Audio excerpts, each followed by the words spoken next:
le début. Tout jouer sa vie sur le terrain, quoi. Cette combativité, cette solidarité, cette abnégation du côté marocain. Qualification historique.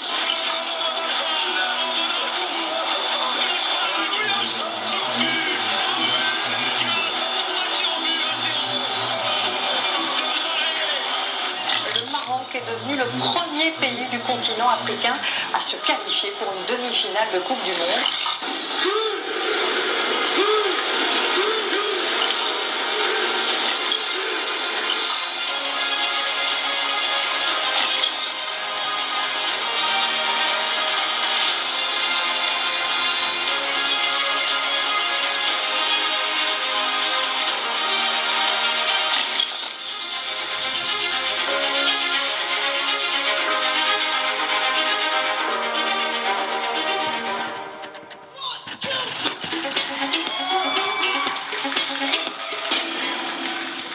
On dit que dans une compétition, on se rappelle que du gagnant. Eh bien, c'est faux, parce que cette Coupe du Monde du Qatar 2022, avec l'équipe marocaine, nous a démontré le contraire.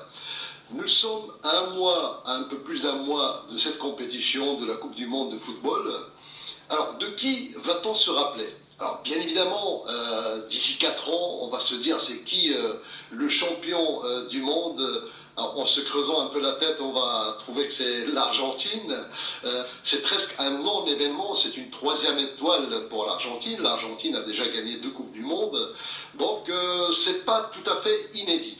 Alors d'autant plus que l'Argentine, bien qu'elle ait gagné cette Coupe du Monde, eh bien elle n'a pas été très très fine en termes de communication, parce qu'on a l'impression que ces champions du monde qui ont gagné des galons sur le terrain, finalement vous avez un Martinez qui a mis que des points négatifs, à la fois par son comportement et en critiquant l'équipe de France et ses adversaires. Donc ce non-respect de l'adversaire a fait perdre des points à cette équipe d'Argentine qui, malgré effectivement la ferveur de leur accueil, de l'accueil qui leur a été réservé. Bon, il faut se dire que ça a été fait, il y a eu un peu le chaos parce qu'il y a eu des blessés pendant cet accueil-là.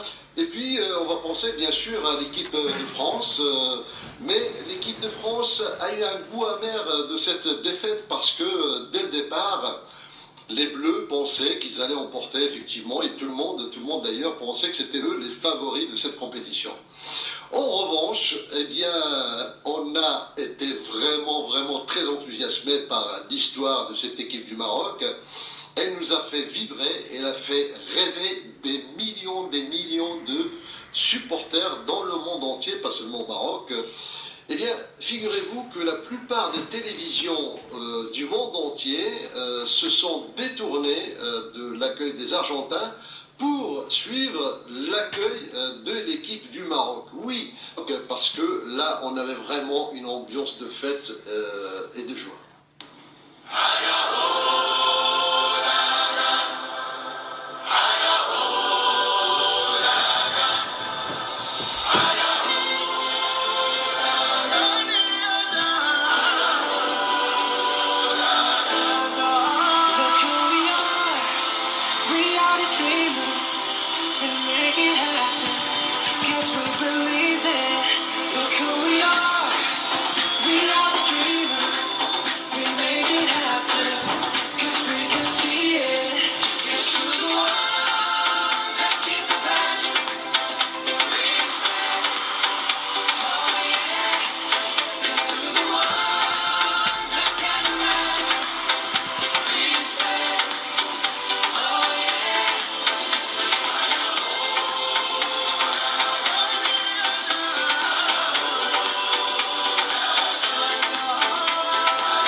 Bienvenue à cette émission qui est entièrement dédiée au Qatar 2022 et plus particulièrement à l'exploit de l'équipe marocaine.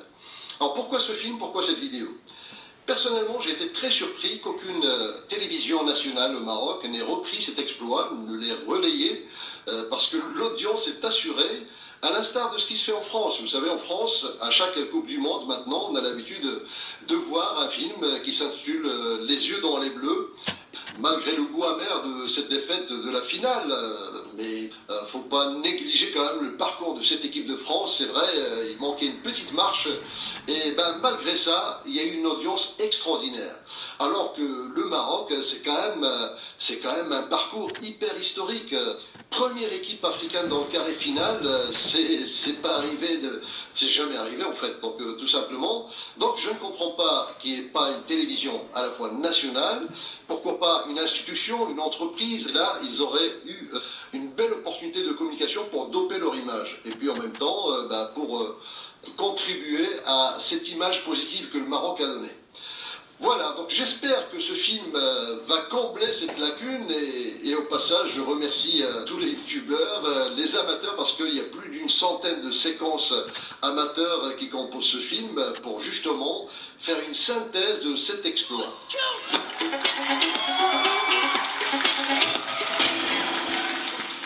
Qu'est-ce qui a permis à Walid Regragui de réaliser cet exploit alors qu'il n'avait que 3 mois de préparation et que personne ne misait sur une équipe marocaine à la base au début de ce tournoi? Qu'est-ce qui a manqué à cette équipe pour la dernière marche face à la France? Nous reviendrons sur ce match-là à la fin du reportage et on va voir qu'est-ce qui a manqué. Pas grand-chose, hein. Comment les supporters et le peuple marocain s'est synchronisé avec cette équipe, avec les lions de l'Atlas, pour donner l'une des plus belles images d'un pays arabe. Comment le Maroc a contribué dans l'ombre, notamment pour la réussite de l'organisation de cette Coupe du Monde de Qatar, et comment il s'est impliqué notamment dans son animation artistique. Vous allez voir des éléments dont on n'a pas beaucoup parlé. Que d'émotions à vivre et à revivre. On va revoir les plus belles séquences des matchs, en tout cas les premiers matchs avant la demi-finale contre la France. Et là, pour le coup, j'ai choisi l'un des meilleurs speakers du monde arabe, qui est Monsieur Khalil Bellouchi, qui est d'Oman et qui est connu pour être très véhément. Alors pour la petite histoire, il faut savoir que dans les gradins, quand il a son casque et quand il anime un match, eh bien les journalistes ils se barrent tous, donc ils ne restent pas à côté de lui parce que tellement il crie que il n'arrive pas à se concentrer sur leurs propres commentaires. Alors vous allez découvrir qu'il a une passion extraordinaire, donc pour moi c'est le champion pour les commentaires d'un match de foot. Vous allez voir la ferveur. Alors il y a une traduction en français qui n'est pas une traduction littérale, mais qui va vous permettre de comprendre le sens des mots. Alors vous allez voir, c'est un poète à la base. Par exemple, quand il évoque Sabiri, il se base sur la racine du nom Sabiri qui vient de sabr, c'est-à-dire la patience, et il va parler de patience. Et quand il parle de En-Nasri, par exemple, eh bien, il se base sur la racine En-Nasr, qui veut dire victoire, et il va parler du victorieux. Donc il arrive tout de suite à trouver les mots qu'il faut. Alors sans plus tarder, on va revivre les 6 premiers matchs de cette équipe du Maroc en quelques minutes. Mais alors, on va savourer chaque seconde. Regardez.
المناسب يبعد الكرة والمحاولة الماضية ياسين بونو.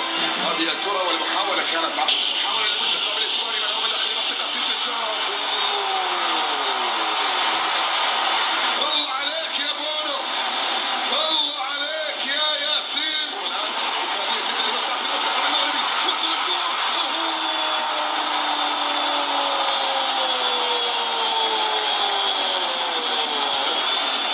الله يا شتيرة، الله يا شتيرة، كان بالإمكان يا شتير. تعود الكرة من جديد، المحاولة عرضية داخل المنطقة، ورأسية ملعوبة خطيرة.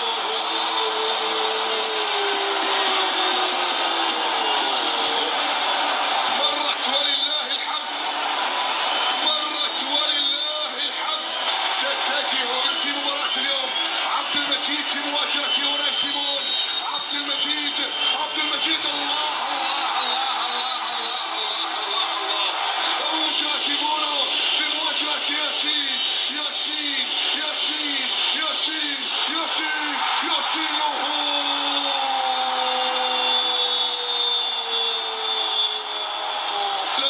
حكيم في مواجهة أوناي سيمون. حكيم حكيم حكيم حكيم. الله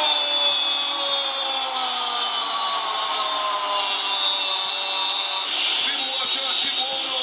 يلا يا ياسين، يلا يا زين، يلا يا ياسين. سلام الله الله الله الله الله الله.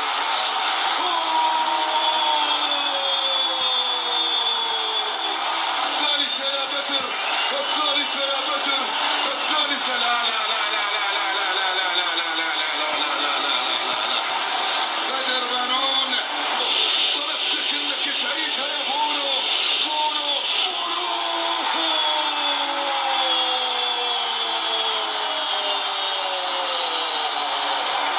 مستحيل. يا الله يا رب، يا الله يا رب، يا الله يا رب، يا الله يا رب، يا الله يا رب. المغرب للتاريخ، المغرب للتاريخ، المغرب إلى الدار القادم. فخر العرب. فيها محاولة لمنتخب البرتغال داخل منطقة الجزاء. ياسين في التوقيت المناسب، في التوقيت المناسب يبعد الكرة إلى خارج أرضية الملعب. وصلت إلى الجهة اليسرى، عرضية داخل منطقة الجزاء.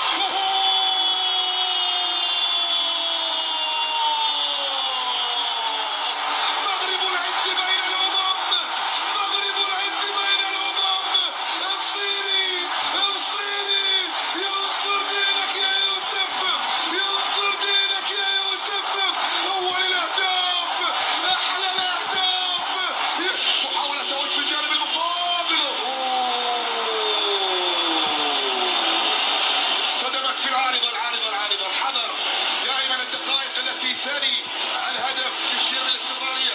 تعود المحاولة من جديد، تسديد. كرة برونو مرت إلى خارج أرضية الملعب، إلى خارج أرضية الملعب. هذه اللقطة وهذه المحاولة مستمرة وقائمة خطيرة. تسديد تاكيو. بطل يا ياسين، أسد يا ياسين. يا وليد، كرة تعود في الجانب المقابل. ياسين، ياسين، يا بطل، يا بطل، يا بطل، يا بطل، يا بطل يا ياسين. الله عليك، الله عليك. البرتغالي، الكرة عرضية داخل منطقة الجزاء، رأسية إلى خارج أرضية الملعب. مرت إلى ركلة مرمى من بيبي، وصلت عند بونو من صفر صفر صفر صفر.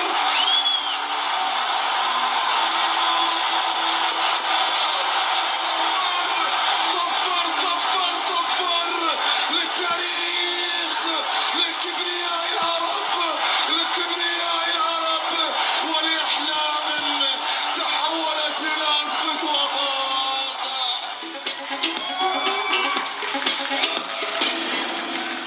Pour résumer, on peut dire que dans le football et dans le sport en général, il y a trois piliers importants.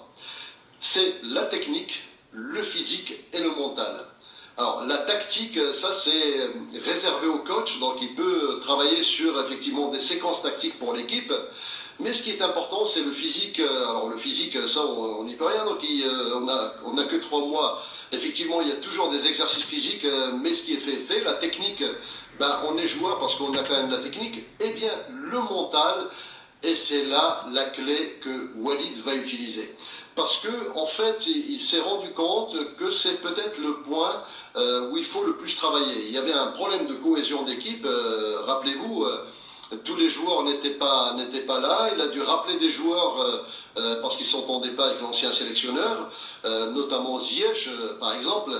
Et puis, cette cohésion d'équipe est pour lui hyper importante. Donc, Walid a misé, on va dire 90% sur la communication. Alors la communication au sein de l'équipe, la prise de parole qu'il fait à chaque fois dans ses interviews, et c'est comme ça qu'on voit qu'il galvanise à la fois les troupes en interne et en externe.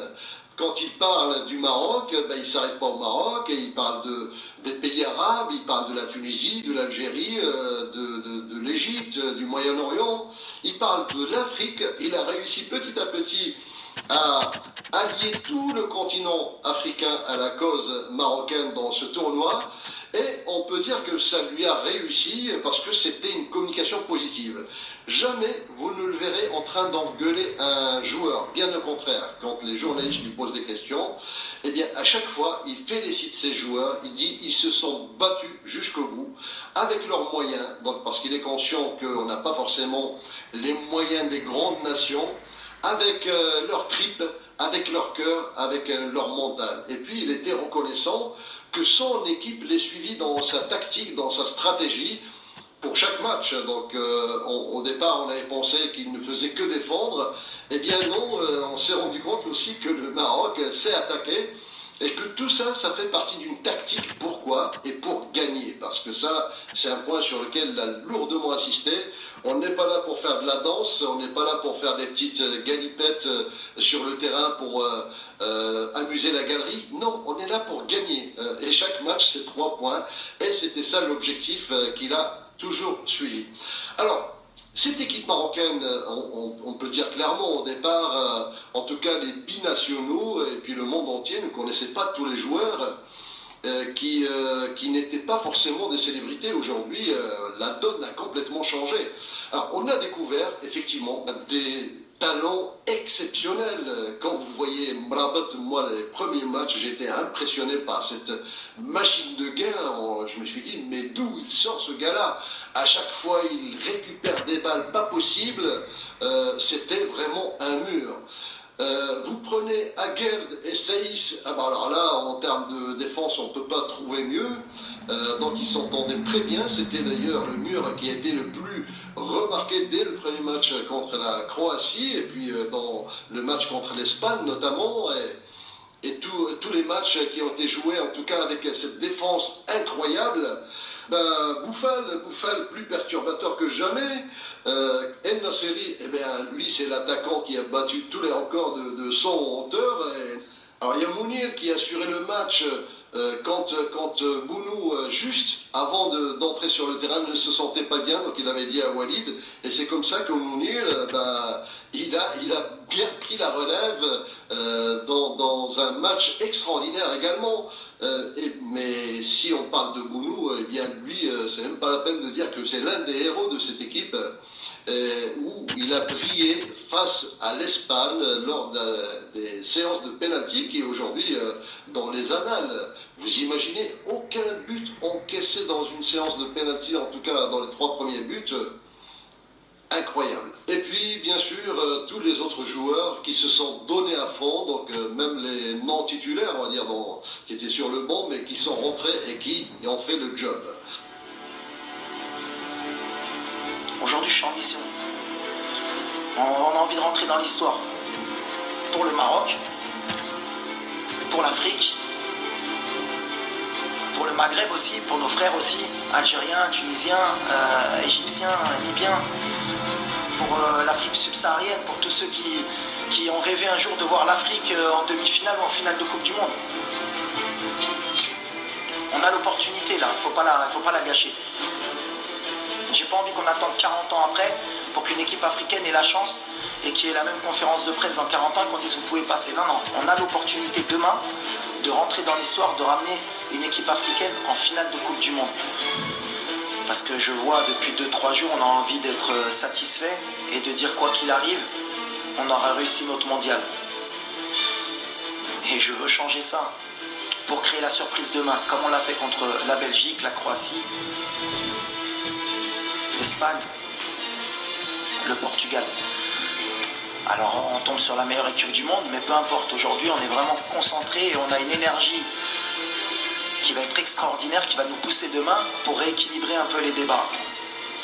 Voilà, quand il y a l'envie, quand il y a la ferveur, quand il y a le public, je pense qu'on est capable. Alors Walid est forcément un coach impressionnant qui s'est révélé effectivement que le monde entier a découvert aujourd'hui. Et c'est quelqu'un qui est foncièrement humain, qui est d'abord très authentique. Alors sa technique, ses valeurs, c'est quoi? C'est l'authenticité, la bienveillance, les encouragements des joueurs, le droit au but. C'est pas quelqu'un qui va tourner en rond, il va aller droit au but. La rigueur, le respect, il avait un respect extraordinaire pour ses joueurs et les joueurs le lui rendaient très bien. Et puis l'efficacité. Bien évidemment, quand il dit on n'est pas là pour amuser la galerie, donc pour lui l'efficacité est une valeur importante et voire primordiale. Alors c'est aussi intéressant parce qu'il est foncièrement humain et pour la petite histoire, vous savez qu'il a sauvé un des joueurs, Banoun, vous savez, quand vous voyez Banoun par exemple, donc, dans une interview, il avait versé des larmes et remercié Walid Regragui pour l'avoir en tout cas sélectionné à un moment où Banoun se sentait pas bien. Il a été touché par la Covid et puis en fait il pensait qu'il n'allait jamais pouvoir jouer. En fait il était dans une phase vraiment très mal. Eh bien Walid lui a fait confiance. Et c'est pour ça qu'on voit d'ailleurs Banoun qui n'était pas très heureux, notamment parce qu'il a raté le penalty face à l'Espagne alors que Walid l'a fait rentrer parce que justement il savait qu'il était très bon pour tirer les penaltys. Et donc on le voit qu'il n'est pas très joyeux parce qu'il s'en veut. En fait, il a énormément culpabilisé, mais cette équipe marocaine est extraordinaire parce que tous les joueurs sont venus le consoler, lui dire que c'est pas grave et l'ont toujours impliqué dans leur parcours historique.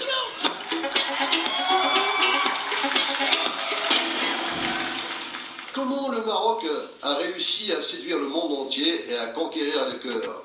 Comment les supporters et le peuple marocain se sont synchronisés avec leur équipe nationale pour donner peut-être l'une des plus belles images d'un pays arabe dans une compétition où tous les projecteurs sont tournés des quatre coins du monde. Alors le monde a vu les valeurs familiales que portait le Maroc à travers les séquences où on a vu des joueurs qui enlaçaient leur maman, qui venaient les embrasser, qui dansaient avec leur mère, jusqu'au Palais Royal où ils ont été accueillis par le roi Mohamed VI. Eh bien, c'est quelque chose qui a été très surprenant pour les Européens. J'ai entendu un Allemand dans un reportage qui était très surpris et qui a dit « Est-ce qu'on peut imaginer en Europe des joueurs comme ça enlacer leur maman devant le public ?» Et trouver ça fabuleux, cette relation naturelle, cet amour naturel qui est exprimé sans complexe devant tout le monde. Et donc le Maroc a gagné en sympathie, en tout cas, et en image familiale. Le 12e joueur, on dit que c'est le public. Bon, dans le cas de l'équipe marocaine, le 12e joueur, c'était Walid Regragui sur les terrains, qu'on voyait bien évidemment toujours actif.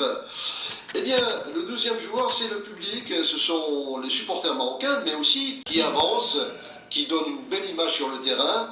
Eh bien, il fallait que les supporters aussi donnent une belle image.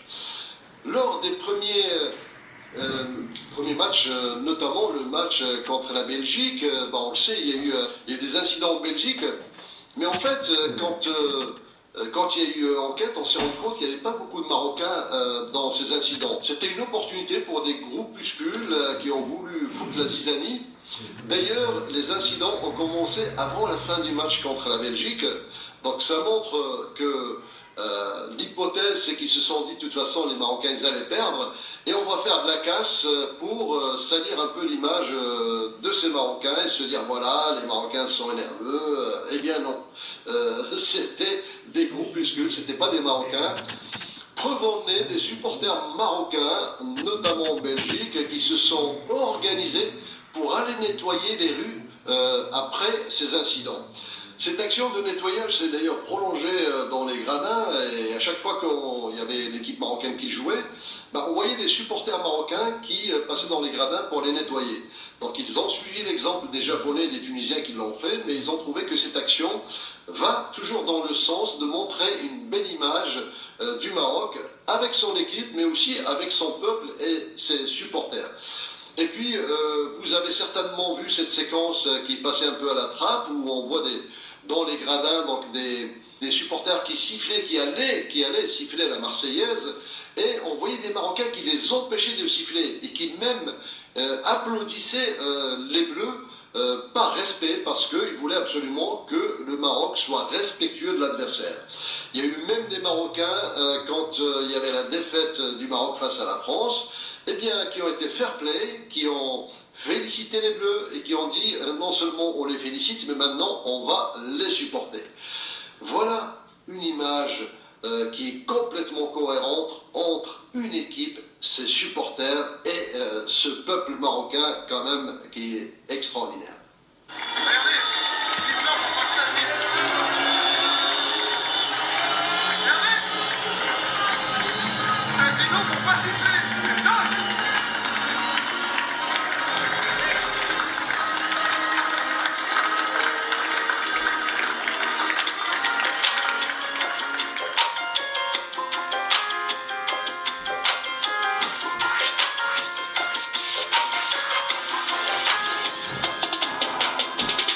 الشغلات يعني شيء عادي بالنسبة لنا، هذه تربيتنا من الأساس، يعني أشياء بسيطة عادي جدا.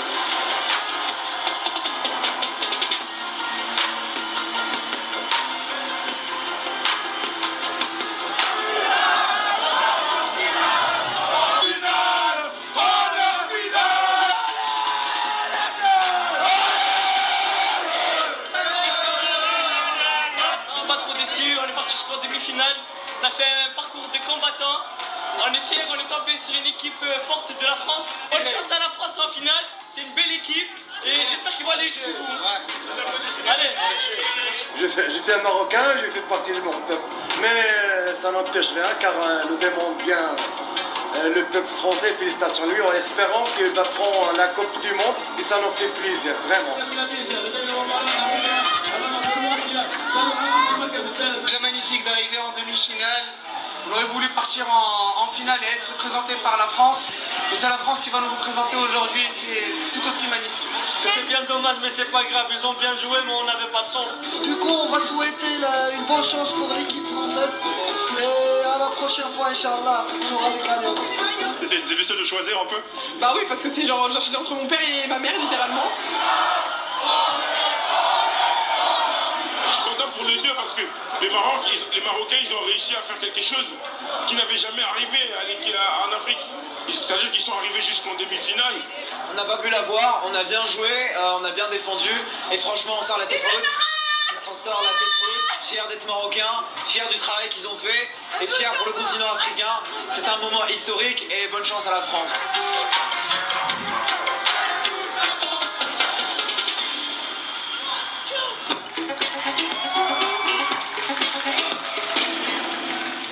Avec cette Coupe du Monde, le Maroc a été quand même champion quelque part. Champion pourquoi? Parce que le Maroc a conquis les cœurs. Oui, le Maroc a été le champion pour conquérir les cœurs, qui n'était pas forcément attendu. Donc c'était l'invité surprise de cette Coupe du Monde et c'est...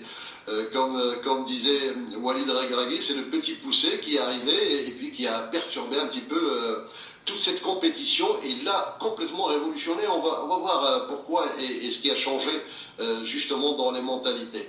7 matchs, jamais l'hymne national marocain n'a été aussi interprété dans une Coupe du Monde. Donc, parce que d'abord, on avait plus de matchs, donc forcément plus de fois où l'hymne national a été interprété. À tel point qu'il a été repris par des artistes dans le monde entier, et les gens l'ont découvert, l'ont adopté, et on voit même dans les gradins, quand il y avait l'hymne national marocain, on voit des étrangers, même sans comprendre les paroles, qui avaient les poils qui se dressaient parce qu'ils étaient pris dans cette ferveur des stades. Les stades complets étaient conquis pour le Maroc, et ça se sent surtout quand on entend l'hymne national.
Du Qatar 2022, qu'il y avait toute une campagne anti-Qatar. Mais tout le monde s'est rendu compte que finalement, même ceux qui critiquaient ce pays et qui essayaient en tout cas de salir cette Coupe du Monde, ils se sont pris au jeu, se sont complètement investis dans cette Coupe du Monde qui montait, la sauce montait, la mayonnaise a monté de plus en plus. Et finalement, tout le monde était dans la passion et dans l'émotion, et on a oublié toutes les critiques. Alors, il y a un point quand même important, parce qu'il y a eu des points qui ont fait polémique, et notamment, on a vu quelques politiciens qui critiquaient le fait que l'équipe nationale du Maroc, parfois, brandissait le drapeau palestinien, et qui disait que la politique n'a rien à faire sur le terrain. Eh bien, le Maroc a réussi quand même quelque chose de très très subtil. C'est-à-dire que tout en conservant des relations à la fois diplomatiques, des relations commerciales avec Israël, eh bien le peuple marocain a démontré qu'il était très proche et qu'il était pour la cause palestinienne.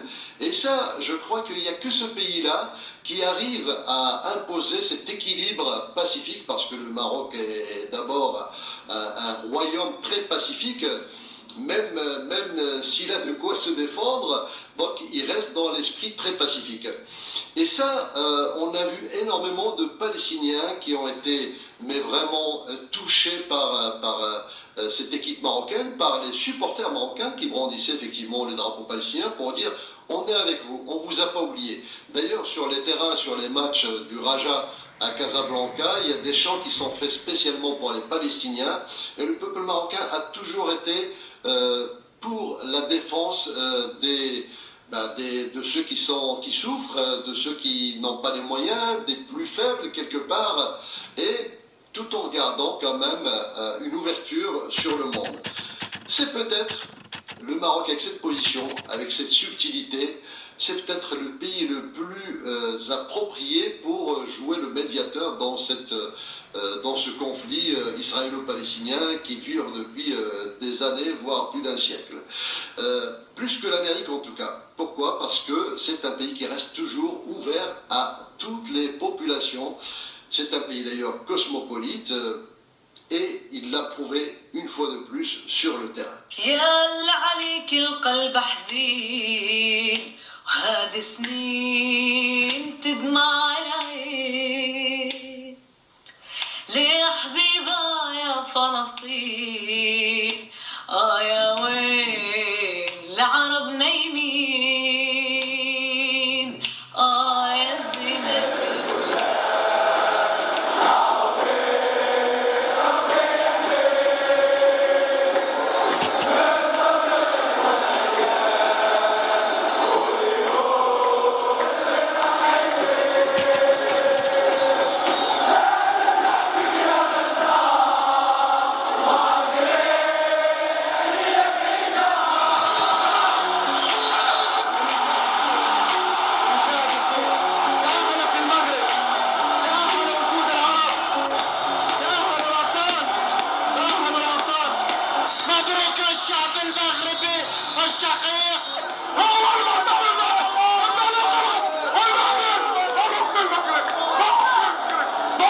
مبروك الفلسطيني المغربي فلسطيني مغربي فلسطين بتعتز في المغرب والمغرب فلسطين ليك وحدها. الافراح في انحاء فلسطين جميعا بدعم الاسود الاصفر.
De cette compétition, des matchs du Maroc, on a vu la ferveur, on a vu la passion et bien évidemment l'équipe du Maroc, c'était la belle surprise de ce mondial, c'était le sel de la compétition.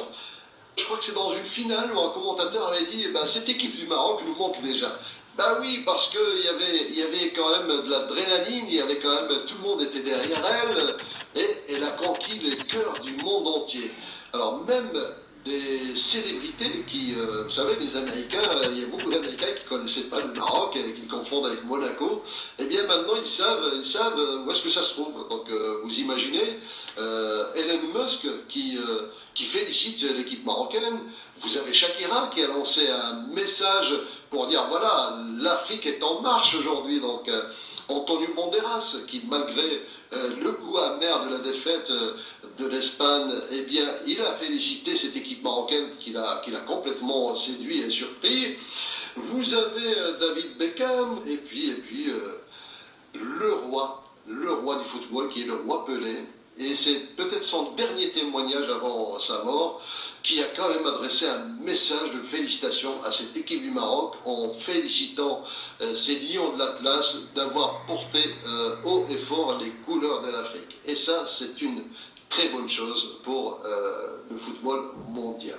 Je voudrais avant toute chose adresser un message personnel à notre entraîneur Walid El-Greg et lui dire que je suis avec lui à 100%, que le Maroc entier est avec lui. Et si un jour il doute, qu'il sache on lui donne beaucoup d'amour, beaucoup de force, il faut qu'on soit avec le Maghreb à fond, Dima, Maghreb. Et je serai là, derrière ma télé, et je serai en train de vibrer, peut-être de pleurer, peut-être de crier. Et si je peux, je voyage là-bas, Inch'Allah. Voilà. Mais je suis toujours derrière l'équipe nationale, et que Dieu leur donne la force. Et cette Coupe du Monde de Qatar restera comme quelque chose de magnifique, j'en suis sûr, pour le football africain et bien sûr pour le football marocain. Je suis français, je suis né en France, j'ai un passeport français, mais demain, je suis désolé, je supporterai l'équipe du Maroc parce que ce pays m'a marqué, les gens m'ont apporté de l'amour à un point que vous ne pouvez même pas imaginer.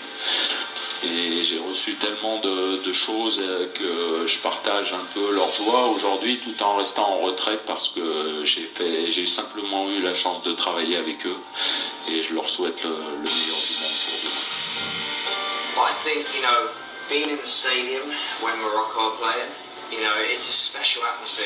It's like a home game for the Moroccans, but I think to also see how the team played, they played with passion, with excitement, the way they played the game. And when people turn around to me and say, are you shocked about, the Morocco team going so far? And at the start of the tournament, if you'd have said to me, Morocco are going to reach the semi-finals, we'd have probably said, well, I'm not sure about that. But when you are in the stadium and when you see them perform, you see how technically they're amazing. They play with passion, they play with excitement, the way they pass the ball around. They're very comfortable in just playing around with the ball in the defense, and that says a lot about the team. Ce Maroc nous a étonnés parce qu'ils ont quand même éliminé des équipes extraordinaires. Ils ont éliminé l'Espagne et on les a vus encore. Portugal ce soir. Et le Portugal qui venait de faire un match époustouflant. Et on se dit on va être super favoris, mais il faut quand même s'en méfier parce qu'ils n'ont pas sorti n'importe qui. Et ils sont extrêmement efficaces et on ne les prend jamais en défaut de concentration ni de solidarité. Par tes enfants, qu'est-ce qui te rend le plus fier? Le Maroc en Coupe du Monde. C'est une fierté inouïe, c'est un sentiment qui va au-delà du foot. Il y a certes le sport, il y a les athlètes, il y a l'équipe nationale, il y a une joie contagieuse. Cette équipe du Maroc, elle donne à voir un grand football, mais elle donne à voir aussi une joie, une manière de célébrer qui est belle, qui est fraternelle. Quand les joueurs vont voir leurs parents, prennent leur maman sur le terrain pour célébrer avec eux, je suis en larmes, je pleure parce que ce sont mes valeurs. Et je me dis, mettre ses parents à l'honneur alors que tu es en train de jouer un match de Coupe du Monde et que tu es arrivé au summum de ta carrière, ça fait partie de nos valeurs. Prendre des gens dans les bras qui ne sont pas des Marocains ni des supporters marocains et chanter avec eux dans les villes du monde entier, c'est les valeurs du Maroc. Moi je trouve que c'est une grande fierté. Je suis très très fier d'être marocain. Donc moi je suis beaucoup mieux maintenant qu'il y a 1h30. Vous avez eu peur vraiment? J'étais tendu parce qu'un match c'est jamais gagné et les Marocains ont formidablement bien joué. Et je pense que le match n'était pas le même s'ils égalisaient. On a vu beaucoup de cœur, on a parfois souffert, mais on a vu une très grande équipe.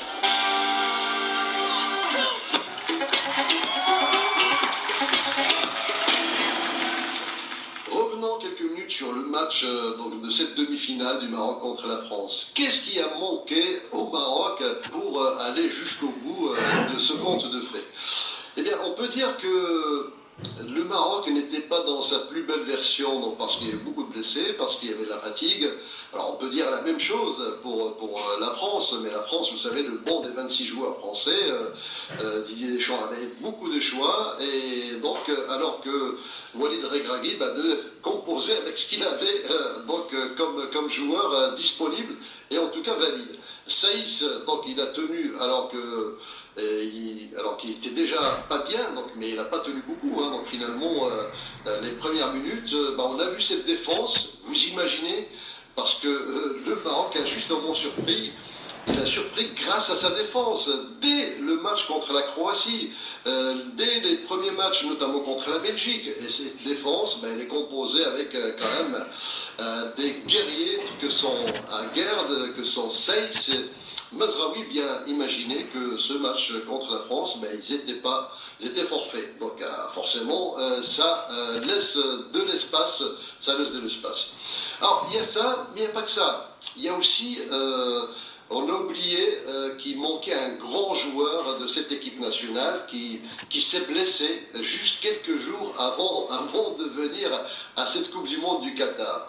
Eh bien, c'est Amin Harit. Alors, qui est Amin Harit? Eh bien, je pense que s'il avait été là, ça aurait complètement changé la donne parce que c'est un buteur dans l'équipe de l'OM. Regardez ce qu'il sait faire. Pérez qui va chercher Amin Harit, il est bon ce ballon pour Amin Harit dans la surface de réparation peut-être. Amin Harit, il est passé Harit, la frappe.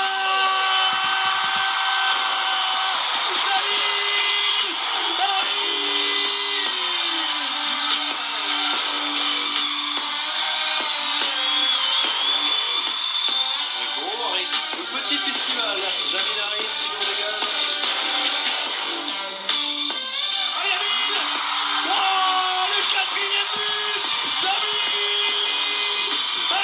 Festival marseillais.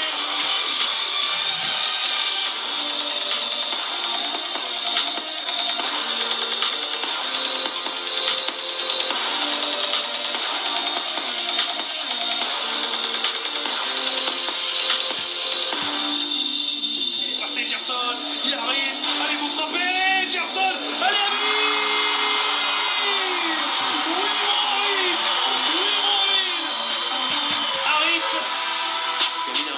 le deuxième crochet, c'est magnifique, Amin.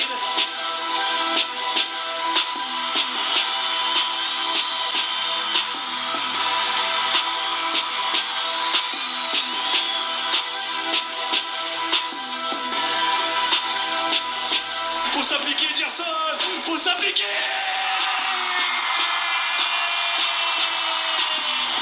Amin Harit qui vient délivrer l'orange Vélodrome.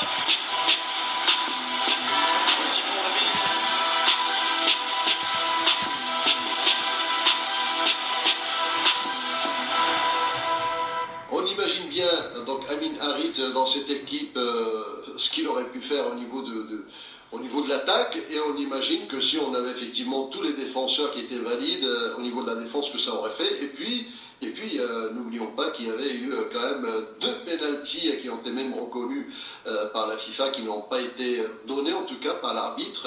Ils n'ont même pas utilisé la vidéo. Si on avait remis au moins un des pénaltys, donc le premier, on voit bien que Bouffal est fauché sur la surface de réparation, donc là ça aurait été effectivement l'un des pénaltys les plus flagrants. Et puis on voit aussi comment est-ce qu'on a ceinturé les attaquants marocains donc sur la surface de réparation donc de l'équipe de France. Bon, cela dit, le foot c'est le foot, c'est comme ça. En tout cas, s'il y avait ne serait-ce qu'un penalty qui avait été attribué à l'équipe du Maroc, je suis persuadé que ça aurait complètement changé la donne.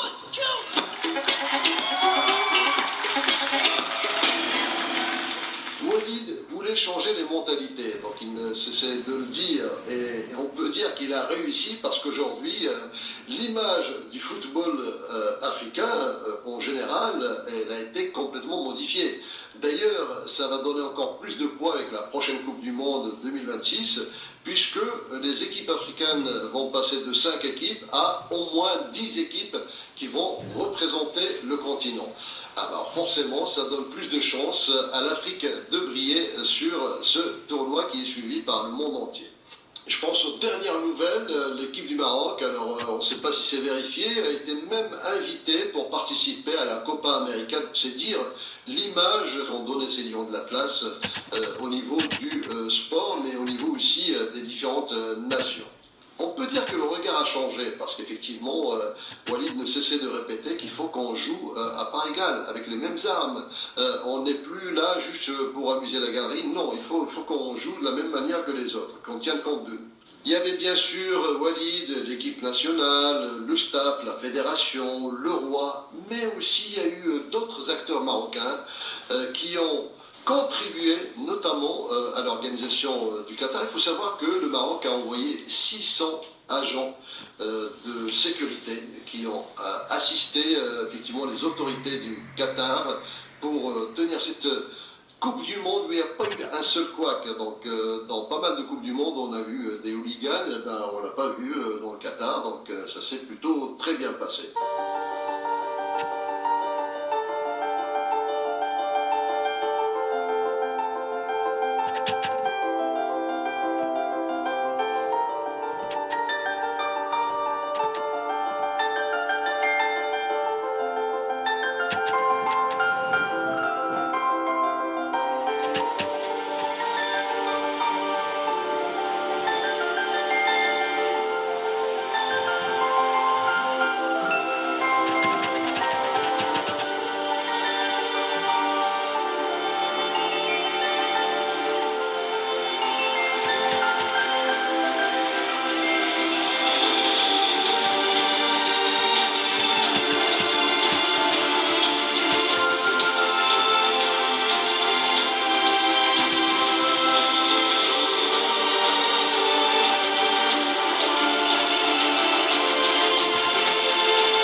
دلاني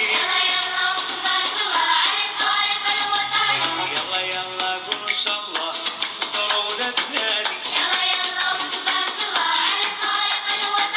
شوفوا شوفوا خضرا وحمراء جيبوا الطبل والنفار دقوا في دار بدار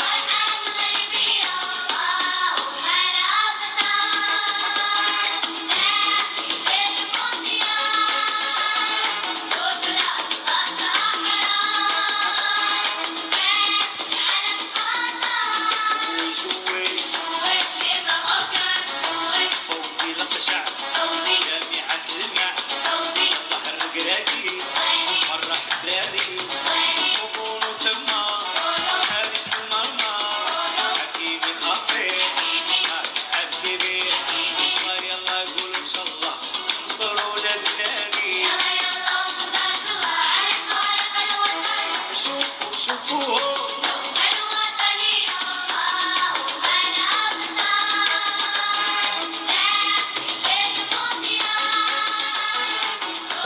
Le Maroc, c'est un pays de fête et il l'a prouvé dans cette Coupe du Monde. D'ailleurs, il y a plusieurs chansons qui ont été faites à la gloire des Lions de l'Atlas. Il y a cette fameuse chanson Ciel que Walid il adore. Ciel, ça veut dire va, va, va marquer, va au but. Eh bien, cette chanson, on l'a vu, il y a eu plusieurs vues sur le net. Et il y a eu d'autres chansons aussi intéressantes et aussi enthousiasmantes. La plupart d'entre elles, elles reprennent chaque joueur pour le mettre sur un piédestal. Regardez, voilà un premier mix.